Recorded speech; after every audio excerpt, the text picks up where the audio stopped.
parce que bi nga xamee ne Pierre Robert jàpp nañ ko France le 1er avril 2025 da nga ci teg ay fan ñu tudd ci Brigitte Macron.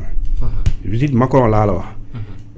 Brigitte Macron ñi nga xamante ni ñoom ñooy français yi dañuy woowee Pierre Robert comme étant un cousin par alliance de Brigitte Macron l'épouse de Macron. léegi ci loolu sax amoon na coow parce que dañ ne woon ñi nga xamante ni ñoo sopp Brigitte. wala ñi nga xamante ne ñoom ils sont du côté du couple présidentiel wala ci Macron. dañoo taxaw ne lii nga xamante ni moom moo am te mu dal Pierre Robert nga xamante ne dañ ko tudd ci ay li ñu tuddee pédocriminalité ay mbir yoo xamante ne c'est une traite d'enfants ak li ñu tuddee ay viol sur des mineurs.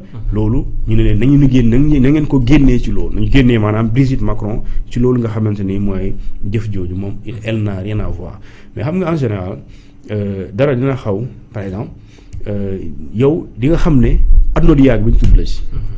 parce que doo façon boobu wala doo genre boobu wala fréquenté wu loolu mais des fois mbir gën a xel ñëw si yow parce que dañuy jàpp na yow da ngay ci loolu ngay nekk. léegi nag yooyu pour xam ne sérieuxité bi c'est à dimension un peu internationale parce que l'affaire Epstein soo ko comprendre soo ko liiroon. soo liiroon l'affaire Epstein mooy Jeffrey Epstein c'est-à-dire que ce sont les mêmes pratiques. ay nit ñooy dem utiliser ay xale. d'accord. ut ay ñeneen ñu leen di recruter c'est la même technique. waaw moom lu mu doon def mooy. jamono jii may wax ak yow am na kenn koo xamante ni c'est l'ex-campagne de Jeffrey Epstein. mu ngi ci prison États-Unis parce que li ñu koy reprocher mooy su ma juumlee elle doit purger 20 ans de prison. alors dañ ko doon reprocher li ñu ko reprocher ba daan ko. mooy moom da doon dimbale son copain di Jeffrey Epstein. muy recruter ay mineurs. pour ñu def lu ñu tuddee l'exploitation sexuelle. mooy bu leen recruter pare moom Jeffrey ak nitam dañuy jël ay nit ba pare ñëw di leen tëddee. léegi nag aussi au Sénégal ce Robert Pierre a fait la même chose sauf que moom ici il a préféré def li ñu tuddee son choix sur des garçons mooy ay ndaw ñoo xamante ni da nga leen di boole ay ndaw ay mag yooyu di leen tëddee et pare di leen wàllu feebar pire encore di leen filmer di ko yónnee. c'est ça encore. ba pare boole leen ak ay clients. boole leen ak ay clients donc c'est ce qui est encore grave. et pare ñëw Sénégal dem ci Saly invité leen ci benn soirée. moom ci boppam muy tëdd ak ñoom. da ngay xam ne ñoom c'est des monstres. kooku da ngay gis ne kon soo jàngee histoire Jeffrey Epstein boobu. ak lii nii mais xam nga ne niroo bi. d'accord sauf que kii mu ngi en France kii mu ngi États-Unis ñu ngi au Sénégal mais les faits sont les mêmes. parce que quand on parle d'exploitation sexuelle mais partout bu amee exploitation sexuelle lu ñu tuddee réseau de proxénétisme. li ñu tuddee VIH/SIDA suñu la waxee am na ci warul la jaaxal. parce que c'est un bordel c'est un réseau de bordel c'est un réseau de c'est pas encore de caaxaan yoo xamante ni genre yu mel ni mu am fa dafay yomb moo tax effectivement ces histoires là bien que c'est intercontinental Afrique États-Unis ak li ñu tuddee l'Europe yooyu yëpp des fois c'est des faits yoo xamante ni ñooy bokk même source d'accord moo tax effectivement li nga xamante ni moom mooy li am fii nii alors justice bu Sénégal am na ci taxawaay bu am solo boo xamante ni moom la ñuy xaar ci moom parce qu'il faudrait qu'on rende justice qu'on comprenne effectivement réseau bii surtout Robert Pierre tey suba dama ko mere tey suba dama ko jéppi su ma jege woon soo ma tudd naa lu waa ji waxoon naa ko saaga parce que lu mu def ci Sénégal dafa yàq Sénégal sëñ bi ma dama xamul Sénégalais yi xamuñu gravité bi quoi yàlla xam ne bu ñu xamoon gravité waa ji lu mu def ak lu ñu koy waxal bu ñu xamoon gravité bi kenn du fi nekk di reetaan parce que moom pendant que ñu ngi naan yar leen xale yi moom mu ngi bonloo xale yi c'est ça en fait parce que pour man xale warul nekk victime quoi doublement c'est-à-dire xale te moom xale yu muy jël mooy xale yi nga xamante ni seen parents yi yoruñu mooy socialement leurs parents amuñu ñenn ñi nga xamante ni ñoom danoo nekk dans la rue di xale yi nekk dans la rue mën nga leen comprendre comme xale yi nga xamante ni dañ leen xëy di leen defloo dara donc loolu moo tax ñu ne xale place am du mbedd parce que est-ce que xam nga tubaab loolu mënul am parce que tubaab xale mënul nekk ci biti donc xale kon bu demee ci biti rek dañuy jàpp dafa réer. kon tout de suite bu réeree dañ koy annoncer dañuy déclarer perte. léegi ñun Sénégal fii loolu moo tax état aussi suñu état yi war nañ tal leneen du nekk fi di weerante parce que déjà da nga war a fexe chaque question boo xamante ni essentielle la nga régler ko dootul amati c'est-à-dire on devrait faire de sorte que benn xale bu nekk ci mbedd benn. nga xamante ni soo ne décidé naa ko ren ba ilaa yow mi di dootul amati. c'est-à-dire ku fi am doom. fexeel ba nga gérer ko sa kër waaye kenn du ko gis ci mbedd loolu farata la. parce que soo ko defee nit du ñëw fële di dajale xale yooyu di leen yóbbu ba leen boole ay nit. ñu leen di tëddee pendant plus de 10 ans. loolu imagine lu am pendant 10 ans nga soog ko yëg. mais problème que actuellement ñooñu fu nu ne. léegi nag ñooñu fan la ñu war a nekk. te Sénégal fii hasard amul de. daan nga dégg ñuy tudd ay sëriñ. wala ñu tudd ay daara. ñu naan diw ak diw man sax bu ma nekkee xale dañ ko doon def. est-ce que bokkul ci xale yooyu nga xamante ni dañ leen jël di leen def loolu. mais xale yooyu aussi bu fekkente ni yow bi ñu la koy def tu as 13 ans. 13 ans jamono jooju tey nous sommes en 2026. mais 13 ans en 2005 en 2015. su dee danoo nekk ci 2026. au moins am nga 23 ans est-ce que amoo jabar. su dee jamono yooyu wàll nañ ko. mën nga wàll say soxna et su boobaa soxna soosu victime la innocente. Est-ce qu'elle doit subir ça? Non. Est-ce qu'elle doit subir la monstruosité d'un blanc ñu ko tuddee bu la neex nga tuddee comme sorcier blanc? Non lu warul am léegi moo tax effectivement c'est tellement grave. moo tax effectivement tey parce que man mbir bu amee dama am curiosité. ma tombé ci benn émission France ci benn télévision France. ki nga xamante ni moom mooy Pierre Robert. mu am benn waay bu mu toogal sénégalais boobu. kii la moom dafa décidé dafa yàgg affiché que moom góor jigéen la. et d'ailleurs gëm naa ne bëgguma tudd tur puisque temps yi dañ lay xaw a kii mais am naa pôle d'avocat quand même. alors moom ci plateau de télévision boobu mu ngi sol perruque. te góor la quand je dis góor la mooy man nekkuma seen tappala yooyu. maanaam li ko yàlla defal moom góor la mais dafa comporté wu comme jigéen. di def perruque di sol ay dàll comme seen affaire yi gël yi ñuy def. seen coquette yooyu affiché comme solu jigéen. alors moom ak ci plateau boobu moom ak kii di Robert Pierre. mu ngi fa te loolu soo koy arrière ëpp na 15 ans. donc boo defee corrélation bi da ngay gis ne effectivement Robert Pierre il est venu au Sénégal su ma juumlee vers 2014 xam nga 2015. alors ñi nga xam ne ñoo ko fréquenté ñu ngi ko fréquenté à travers ñu xam ak moom à travers Facebook vers les années parce que Facebook su ma juumlee ay 2011 la commencé am ay 2010 donc ñu commencé li nga xamante ni moom mooy di am ak moom. ci si la ñëw Sénégal entrer en contact avec ñi nga xamante ne ñoom la doon waxal à partir des réseaux sociaux. mooy les formateurs sexuels. mooy les formateurs sexuels te formateur sexuel bu ne am na sida. ñoom ñëpp ko am. ñëpp tous les formateurs sexuels. et les formateurs sexuels tey suñu toogoon fii def émission mën nañ ci def émission 2 heures de temps ci même fait yooyu. te loo tudd doo ko laal. et parce que li tax mu doy waar mooy dañu dem pare Wakaam. jàpp benn su ma juumulee amat loo xaw ma. bëgguma joxe nañ bañ joxe tur yi. alors ñu jàpp benn waay ci jour bi ñu koy jàpp. ñu fa dem vers su ma juumulee fajar. parce que sànq wax naa la perquisition. xam nga perquisition yoonu Sénégal dafa wax ne article 51 daf ne. perquisition ak heure domiciliaire mënul tàmbali lu dul 5 heures du matin daa jot. mais mënul am aussi au-delà de 22 heures 21 heures mais am na yenn cas yi exceptionnellement yoon maye na. à n'importe quelle heure nga dem kër jàmm nga def perquisition maintenant tout dépend des faits xam nga bu dee da nga ne kër jàmm am na ñu fa nekk di jamante paaka. wala diw ne la ñu ngi waaj def attentat exemple.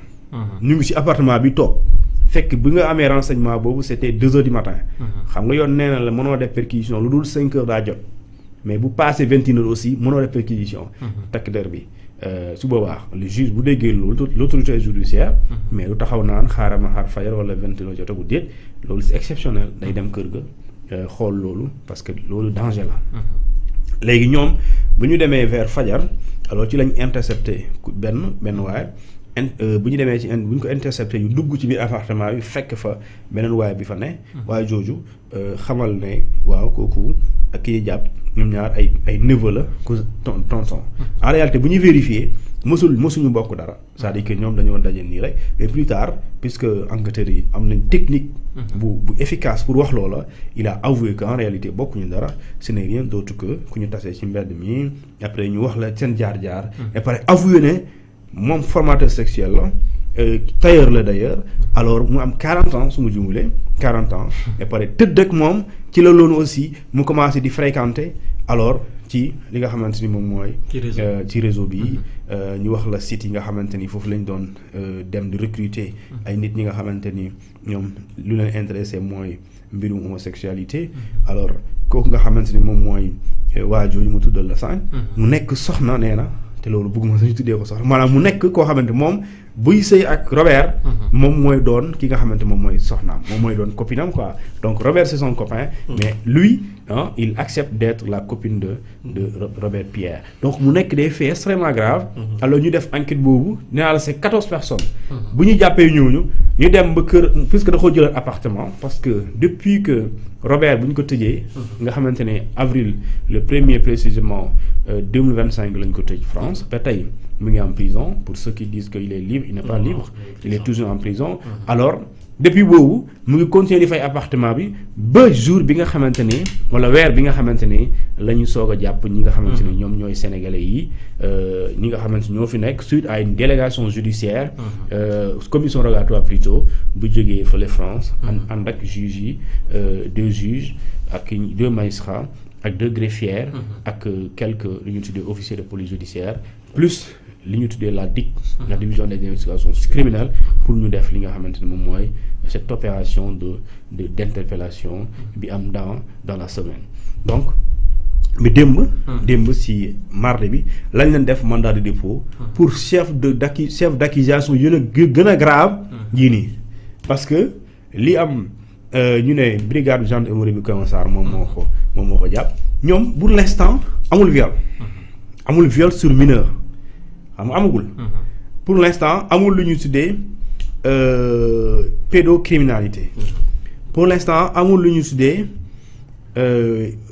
jël ay nit filmer leen di leen defloo di leen filmer xam nga amagul mais am na loo xamante ne nee na te ñoo ko niroo mooy li ñu tuddee la transmission volontaire du VIH/Sida la mise en danger de la vie d'autrui mais aussi ce qu'on appelle association de malfaiteurs donc da ngay gis ne kon yooyu la ñuy niroo te yooyu nag vraiment dafa soxla ñu def lu ñu tuddee les ramifications xool parce que quand le procureur de la République bind yu ñu tuddee blanchiment de capitaux te gëm naa ne fële dossier bii mooy 14 yi ragal naa ñu dolli ci blanchiment de capitaux bis ñëw parce que quand ñi nga xam ne nga jàpp ñoo assumé ne bu ñu daan jël ay vidéo di filmer ébat sexuel yu doon am ak xale yi dañ doon jël vidéo yooyu di ko transmettre Pierre boobu ñu wax ne sax lu mu yore ci vidéo ay centaines de vidéos la mais centaines de vidéos yooyu c'est en essence de l'argent donc il y a un réseau tout de suite d'argent et ce réseau là en réalité mun na doon lu ñu tuddee alors une source de blanchiment de capitaux donc yooyu nag léegi soo xóotalee moo tax gëm naa ne bu ñu xóotalee enquête bi fait yooyu yëpp dina am da ngay gis ne soo avance autant que ngay dem te plus que ñu avance plus que ñu mën a jàpp ay nit te mën nañ jàpp ay nit te ministre de la santé wax na ko un jour fii wax nañ ko fii xaw ma danoo seetaan 313 xaw ma dafa tombé waxoon nañ nii li gën mooy ministre de la santé ministère bi daal di teg benn kuréel boo xamante ni dafa war a inviter Sénégalais yi rassurer leen xamal leen ne boo leen ñëwee kenn du yëg ba même bu fekkente ne feebar bi da leen dal sax dinañ leen prendre en charge ba loolu ngeen di ragal du am mais fekkente ni sax dal na leen dinañ leen prendre en charge ba yow nga mën nga am doom te doo ko wàll xam nga loolu on avait développé ça ici mais le ministre de la santé bind na communiqué exactement mu wax loolu pour dire que jamono ji certes mën na tiital nit ñi waaye nag loo leen tiit yàqul dara dem leen parce que soo leen demee def dépistage bu yàlla defee amuloo ko nga dem dépistage du tax nga am ko mais boo bañee ragal aussi dem loo ragal dem bu fekkente yàlla dogal na ko même boo demul du fekk du teree am na ko léegi nag ça c'est l'instinct humain parce que ku nekk ragal nga ñu wax la loo xamante ni feebar la mu lay habiter pendant toute ta vie ngay jooy te mënoo ko wax nit ñi ngay stressé te mënoo ko wax nit ñi loolu bon ça se comprend mais après tout soo demul aussi soo moytuwul li ngay reproché ñeneen ñi nga wax ne ñoom danoo feebar yëg ko ñu bañ a dem hôpital wala ñu bañ a arrêté seen affaire yooyu yow bu yàggee aussi mën nañ considérer que yow aussi certes xamuloo ko mais aussi noppi woon nga te mënoon nga dem pour def lu ñuy tuddee nga def dépisté wu moo tax voilà c'est des faits vraiment d'une extrême gravité nañ ci def ndànk-ndànk justice yoon bu mu teg accélérateur bi foofu baax na te gëm naa ne bientôt di nga ci am plus de précision par rapport ak yeneen nit yu ñu wax ne la ñuy jàpp déjà même pas une semaine ñu jàpp 26 personnes voilà te dama bëggoon nga toog nga ne nous sommes aujourd'hui le 11 février nga def ne novembre 2025 ba 9 février le 11 février ñaata nit la ñuy jàpp tuddee leen topp leen ci ay mbirum wóor jigéen di nga ci am plus de 100 bëri na moom waaw di nga ci am plus de 100 jàppaat nañ si ñaari nit xaalis mu ne ko da ko xaw ma lan daf ko waxoon defal lii après mu jox la xaalis moom mu nangu tëdd ak moom bañ ko jox xaalis waaw bañ ko jox xaalis bi mu dem confisquer xaw ma lan fan la ko fekk jël xaalis bi ne ko léegi am na lu mu def daal xamu confisquer ne ko soo ma fayul léegi damay considérer comme téléphone comme étant fay bi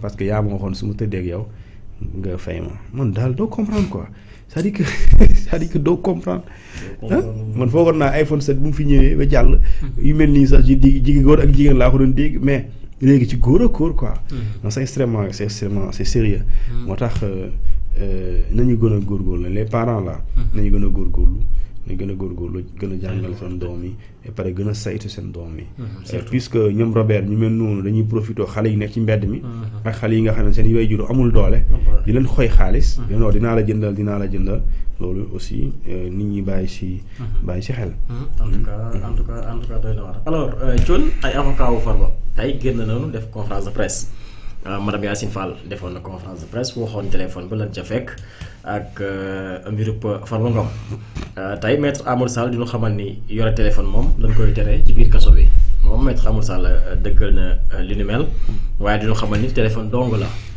ci ay kàddoom ba tey mu ngi xamal ni téléphone boobu ñoom téye nañ ko lu tolloog 10 jours waxuñu Farba lan cay daal di def mu dikkaat aussi ci conférence de presse ak kàddu yu madame Yacine Fall yëkkati di ñu xamal ni madame Yacine Fall dafa violé li nga xam nag moo di procédure bi ndax exploité nañu téléphone Farba te Farba teewu ko ay avocat am aussi teewuñ ko te moom madame Yacine Fall amul droit xam lu nekk ci biir dossier maanaam danoo sàcc li nga xam ne nag moo di téléphone bi pour mën a dugg pour xam li nekk ci biir maître Omar Youm aussi di annoncer une plainte contre Yacine Fall pour violation du droit à l'image, intimidation